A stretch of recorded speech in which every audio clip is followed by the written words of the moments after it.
Second time দিলাম এখান থেকে চলে যেতে।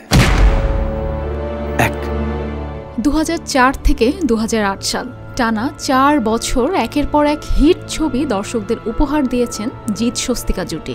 দীর্ঘদিন কাজ করার সুবাদে জিতের সঙ্গে সে সময় সম্পর্কে জড়িয়ে পড়েন অভিনেত্রী। তবে সেই সম্পর্কে পরে ইতি টানেন দুজনেই।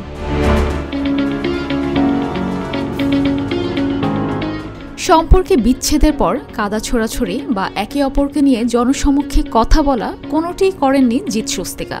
তবে দীর্ঘদিন পর গত বছর জিতের জন্মদিনে উইশ করতে গিয়ে সকলের সামনে অভিনেতার প্রতি ভালোবাসার কথা স্বীকার করেন অভিনেত্রী। তুমি শুধু আমার, তুমি অন্য কারো হতে পারো না।